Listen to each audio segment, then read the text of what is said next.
In this week's video we travel southeast after a mega rarity. There's a crazy spider, a surprise rarity in an unlikely place, loads of waders, and the birding keeps on getting better.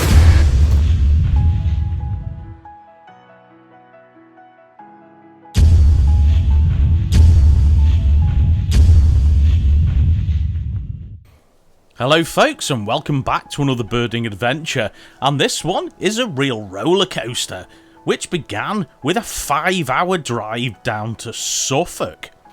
After not nearly enough sleep, I woke up early for what we were hoping was going to be a very lucrative day for birds. Good morning folks. I'm a little tired because we got here in the early hours of the morning and I've only had a few hours sleep, but regardless, we are in Suffolk. We're here for a couple of target species, one being a mega rare one. It's not been reported this morning, but it's only early, so there's still hope. So we're going to head out pretty soon for our first rarity, so stick with us, could be a good one. We'd parked in a spot near Westleton Heath, about 15 minutes drive away from where we hoped our first target species would be. This is an overnight spot we'd used a few times when visiting this area, and as Kaylee was getting ready, I went for a short walk. Although I didn't want to be out too long, as we were eager to get to our first destination quickly. Although my walk was short, I did spot a large group of deer that were running around in a fenced off area of the heath not far from me. I did walk a little further, and although it was reasonably quiet for birds, there were a very vocal pair of buzzards. One of them was circling in the sky above me and eventually landed in a tree in the distance. Although now seemingly settled in the tree, it did continue calling to its partner, who was now flying high in the sky, circling over the fields near where we'd parked. By this time I was nearly back at the van and ready to head off to our first destination of the day, and a hopeful mega rare bird species. After ignoring the sign which says no large vehicles and squeezing the van over a very thin bridge, we paid for the parking and headed down towards the beach. So what was this mega rare species that we were looking for? Morning folks. Morning. We are at Warbler, or I'm hoping it's pronounced that way. Hoping to find a mega rare bird, a cisticola, which is like a warbler type bird. I don't know where the hell it is. Somewhere down there. We're walking along the beach. Stick with us. After about half a mile, we saw some other birders on the top of a shingle bank and headed for them. When we arrived, they had seen the cisticola, but it had been reasonably elusive, only being seen whilst flying from one patch of reed bed to another calling. We didn't have to wait long to see it, as it flew directly in front of us very briefly. But this flight was far too short for me to get a camera on it, so we continued to wait, and hoped for better views and some footage of this mega rare visitor. We made ourselves as comfortable as we possibly could, sat on pebbles in the wind amongst the many other birders present, and scanned the area of marsh in front of us, waiting for our rare warbler to show. And waiting we did for about an hour and a half. There was occasional excitement with every bird movement in front of us, with most being false alarms from reed buntings and linnets. The cisticola did show a couple more times, but it was almost impossible getting it in the camera, as it was covering quite a large area of reeds and would only show very briefly. We continued a little longer and got a lovely flyover from a ruddy shell duck, but soon after consideration we decided to call it and head back down the beach. Now, as we failed to get footage of the bird here, here's some from when we were in France last year. This species is very widespread and is present in Africa, Asia, Australia and here in Europe, where although it breeds reasonably close to the UK, is a rare visitor here, with records only just breaking into double figures. And although failing to get footage, we were still happy to see this bird on British shores. Hey folks, so we saw it a couple of times, really briefly. It was flying between kind of reeds and kind of high grass type stuff. Getting footage of it is like almost impossible. I think it's hunkering the wind. Yeah, it's quite windy, so it could be hunkering down. I'm going to use that as one of our ones that we can count. Our second one of the year so far. Because it is a magger. So, yeah, sorry. It's not a lifer though. Yeah, it's not a lifer, luckily. Anyway, sorry we haven't got any footage for you. Not the most interesting part of the video. So, we're going to head down the coast to another bird that hasn't been reported today. A hopeful Black Stork. So, yes, we have counted the zitting cisticola on our year list. At the start of the year, we set out our rules. One of these rules stated that, although we definitely prefer to get footage of these birds, so you guys have something to watch on a video, and you have proof that we actually saw the bird, we have set an allowance for up to 5 species that we can still count if we see, but fail to get footage of. As some birds don't like to pose for the camera, so views can be very fleeting, like on this occasion. The zitting cisticola is the second species this year that's been particularly camera shy. The other was nightingale. We now headed back down the beach towards the van, stopping en route to watch the terns that were feeding in the sea in front of us. Now though, it was time to get to the van and drive nearly an hour south to our second target species. This one is significantly larger, so hopefully not such a challenge to find. Or so we thought.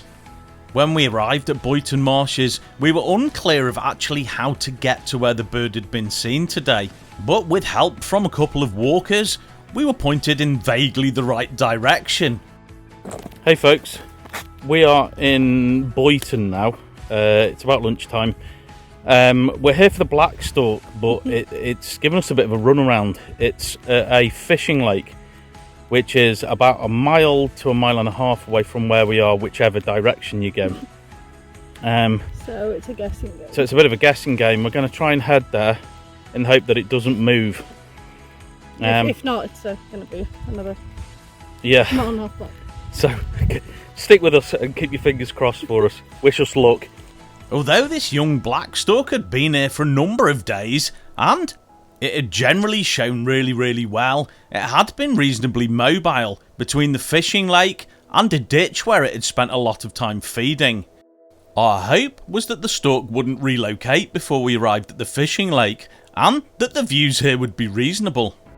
With us being a little deflated after not being able to get footage of the cisticola, we were admittedly feeling a little pessimistic. That's until about a mile or so down the road when we bumped into some other birders. Hey folks, so we've walked a while. Kaylee is ahead of me. She's kind of power walking. So I've just bumped into a couple of other birders who said our Black Stork is there. It is asleep, but it's reasonably close, which is encouraging. So hopefully it won't move by the time we get there, which is hopefully only a few minutes. So we've just got to follow some instructions and try and find it. So stick with us. I'm coming! The instructions we'd been given took us along the edge of a field, through a break in a reed bed, over quite a dodgy looking stile, and then along the side of the fishing pond to where we saw some other birders. And thankfully, our Black Stork, which had stuck around. And luckily for us, the views were good. When we arrived, it was stood roosting on the opposite side of the fishing pool. But as the sun came out, it began to preen, giving us absolutely fantastic views of this deeply impressive young stork. This species, although a rare visitor to the UK, is quite widespread on a world scale, breeding in Central and Southern Europe and throughout Central Asia. These birds migrate in winter, moving south to tropical Africa and Asia. Although these birds are migratory, there is an isolated population of black storks in southern Africa that is resident. Although these storks are very widespread over an extremely large area, and their conservation status is considered of least concern, the numbers are declining. This is mostly due to deforestation and habitat loss, but they are also hunted during migration, and some unfortunately died due to collisions with power lines. Closer to home in Europe, the decline of this species has been particularly obvious, with black storks now missing from previous breeding grounds. They once bred in both Denmark and Sweden, but they haven't seen a breeding record now since the 1950s, and this decline has been noted in some of their wintering grounds in India and China. Here in the UK, the black stork's a regular but rare visitor, with only a handful of records most years. And unlike the closely related white stork, the black stork is generally notoriously shy and wary. But this bird here today clearly didn't get that memo, as it was being incredibly confiding, not seemingly bothered by the group of birders chatting only a few metres away from it. It happily stood there preening away. And we were more than happy to get this impressive bird both on our year list and our British list. And although this black stork was incredible and put on a great show, its limelight was shared with something that wasn't a bird. This fantastic wasp spider. A spider we'd never seen before, and one that's generally restricted to the southeast of the UK, but are apparently moving northward. The wasp spider's quite new to this country, being first recorded in the 1920s, but now has an established population. And the one we saw today was a female. Being a male wasp spider's pretty dangerous, as they generally get eaten during or just after mating. Regardless, a nice addition to a day's birding that was definitely improving. Success! We got really good views of the black stork and a bonus wasp spider as well. We don't get them out. No. The black stork was pretty close, like preening a bit and roosting a bit, but that's excellent. Really, really good. Super happy we headed back towards the van with no plan.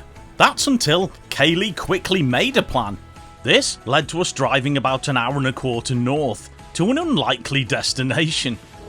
Hey folks, so we are in an industrial estate in Lowestoft because, well, we rushed here because someone has seen earlier a greenish warbler, but it's been about an hour since it's been reported at least, so we're going to see if we can find other birders and the bird. Wish us luck. This rare warbler had been reported in the car park of the Bird's Eye factory in Lowestoft. And although a slightly unusual birding destination, we headed to where we thought the bird had been reported, got lost, then was directed by another birder, a subscriber of ours, to where we found some other gathered birders. And although when we arrived the greenish warbler hadn't been seen for about half an hour, almost immediately it was sighted in some bushes a little bit further down the car park behind a fence. Although the fence made it a little difficult to get footage of this amazing warbler, it soon showed. And it showed well. Much better than the only other one of this species we saw 2 years previous at Flamborough. This one was happily moving through the vegetation, occasionally coming to the floor, but almost constantly feeding. This species breeds in northeastern Europe and into Central Asia, and migrates in winter to India and other parts of Southeast Asia. And although scarce visitors to the UK, they do visit annually, with records in some years moving way into double figures. And these sightings are increasing, especially on the east coast. This is largely due to the fact that their breeding range is spreading westward into Germany and Sweden, so hopefully we might start seeing more of this wonderful little warbler. Whilst us and the other birders were stood happily watching this amazing bird, we got chatting to the gentleman who found it earlier in the day, who was beaming with excitement. He told us how he was just walking along the seafront opposite the car park and the warbler just popped up in a bush in front of him. Understandably, he was absolutely ecstatic, and so were we. This day's birding was just getting better and better, and one person that was particularly over the moon was Kaylee. I just had a greenish warbler on the ground. That was mental.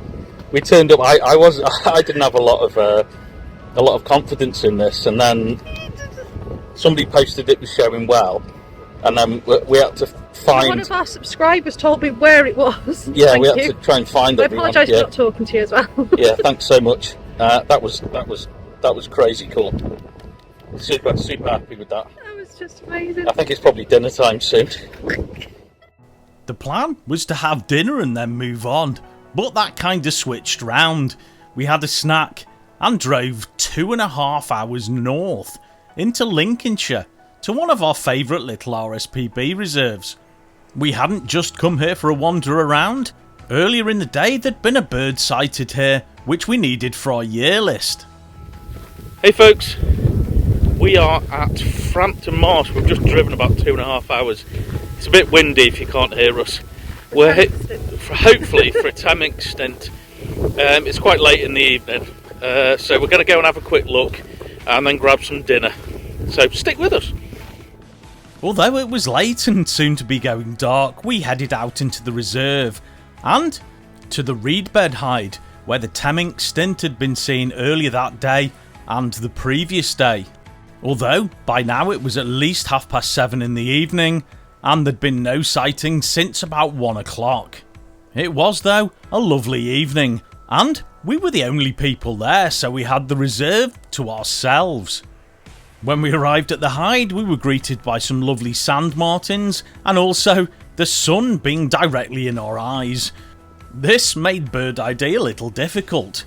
Regardless, we sat down and scanned what was in front of us, and it was reasonably lively. Directly in front of the hide, amongst the many feeding pied wagtails, was the similarly sized little ringed plover. And it wasn't on its own, it was amongst a couple of others that were scuttling along the close by mud. A little bit further out, we noticed something that could be our target species. Although, on closer inspection, we think this is a little stint, not a 10-minute stint. Although it's quite difficult to tell in this light. Regardless, we watched this diminutive little wader wander around in front of us for quite a while. And although this wasn't the 10-minute stint, we were super happy to see it anyway, as it's a species we only see once or twice a year. We sat on our own in the hide for a short time, watching the godwit, ruff, little stint and shelduck feeding, until we were really losing the light and our tummies were rumbling.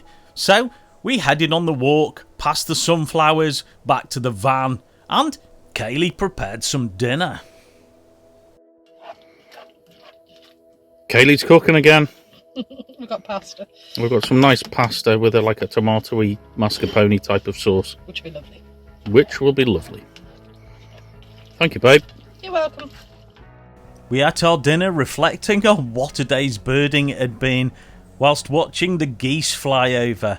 Then we settled down for the night, ready for round 2 of the 10-minute stint hunt the following morning.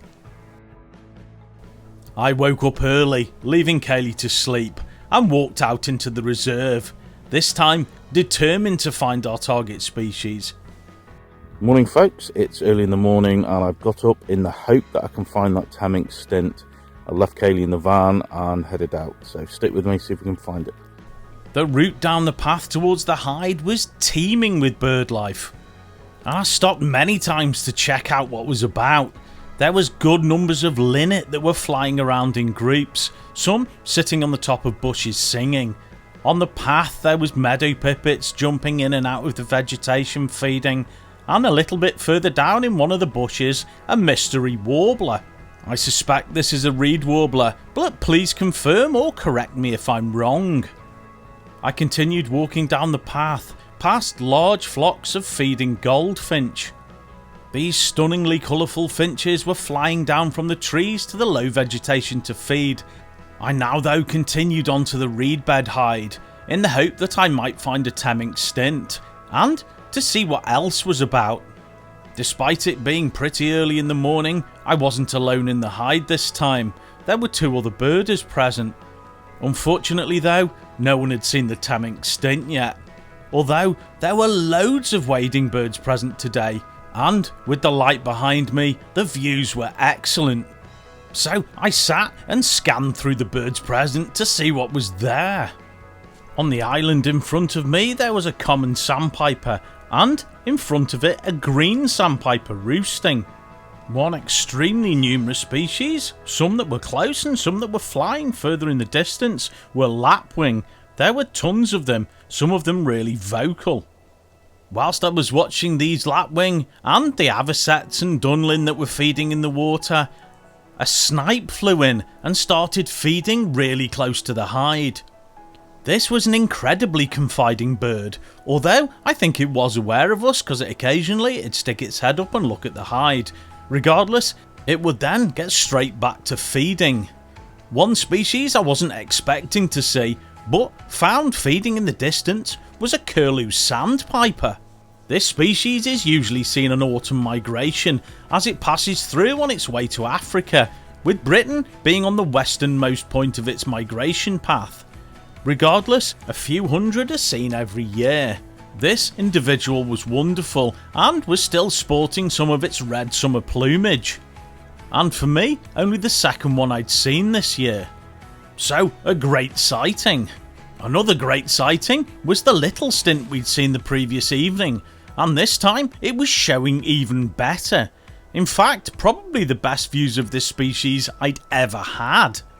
Initially feeding amongst some of the other waders like the dunlin, curlew sandpiper and ruff, it then ventured out on its own and started to come closer and closer to the hide. This species, like the curlew sandpiper, is not a British breeder and are most often seen on migration, especially in autumn, and mostly on the east coast of the country, although the last one I saw was on the Wirral.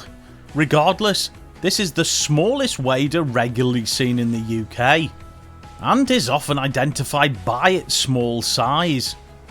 Little stints breed in Scandinavia and Siberia, spending their winter in Africa, South Asia and a few in southern Europe. And, much like the curlew sandpiper, several hundred of these birds stop off on British shores during migration, with a small handful of them even wintering here. And this individual was putting on quite a show, getting seriously close to the hide. Joining the little stint close to the hide again was the little ringed plovers. This time I spotted about 6 of them present. And a little bit further out amongst the ruff, most of them being a dull brown, was this wonderful individual that still had some of its summer breeding feathers, with some blacks and some whites still present. As well as all the wading birds, there were loads of wagtails flying round, some of them landing right in front of the hide to pick up flies. As well as the dozens of pied wagtails, there was this lovely yellow wagtail that landed really close to the hide to feed, but stayed only briefly. Remember that confiding snipe? Well, it became even more confiding. It came out of the pool that was directly in front of us, really close to the hide in the grass to preen. This was probably only a few feet away from us, which was absolutely incredible to see. Now though, having been there for a couple of hours and being hungry and gagging for a cup of tea, I made my way back to the van to get Kaylee and then to the visitors centre to get a cuppa. Then we headed back out into the reserve for one last look before we had to go home. Hey folks, morning. We've had a snack, got a cup of tea, and we're heading back out to see what we can find. Although we hadn't yet found our target species, the Temmink stint, so far what we had seen had been incredible, and it was about to get even better. On the way back to the hide, we spotted another birder who was looking in the reed bed. He said he'd seen not only a sedge warbler like we'd just seen, but there were a family of bearded tits, with some really cute young. He told us where to stand and to be patient, and it really paid off. Before long we heard them making their pinging sound, and then we started to see them through the reeds. Initially they were partly obscured by some of the foliage in front, but then one very young bird came out into the open and gave us amazing views. We presume this must have been an extremely young bird as it didn't have a long tail like its parents. We stood and watched them for a few minutes as they moved through the reed bed, absolutely blown away by this fantastic sighting. I think this is the only time we've seen baby bearded tits. So, a really special experience. When they moved out of sight, we moved on back to the hide to give Kaylee an opportunity to see some of the birds I'd seen earlier. And by now it was busier for both people and birds. The little stint I was watching before had been joined by more rough, dunlin, and now a load of ringed plovers. Also, the curlew sandpiper was still present, so lovely to see that again. Not only that, a whole load of black-tailed godwits had arrived too. We left the hide now and had a little bit of a walk up the path, seeing the hooper swan, which calls this place its home. Unfortunately, this individual has had a wing injury, so instead of migrating with all its other hooper swan friends, it sticks around, and has seemed to have done okay. We walked up towards the seawall, which was extremely quiet for birds, and then walked back, past a feeding little egret, and then past the wonderful sunflowers again. This had been a lovely trip to Frampton Marsh, and although we hadn't seen the Temmink stint, we'd seen so many other amazing birds. And not only that, this weekend had been quite something. Hey folks, well that was a good morning at Frampton. We saw lots of things. Curlew sandpiper, yellow wagtail, really close views of little stint, snipe, all sorts of stuff. And it's been a bit of a roller coaster of a weekend, hasn't it? It's been great. It's been absolutely brilliant. I've loved it. We had a slow start with the zitting cisticola not shown for the camera, but we saw it. That was a mega. We're still counting it. Yep. Black Stork, that cool wasp spider, the surprise greenish warbler, and then here, it's terrific. Thanks for watching. Please like, please subscribe, and please press that notification bell. We'll see you on the next adventure. Bye. Bye bye.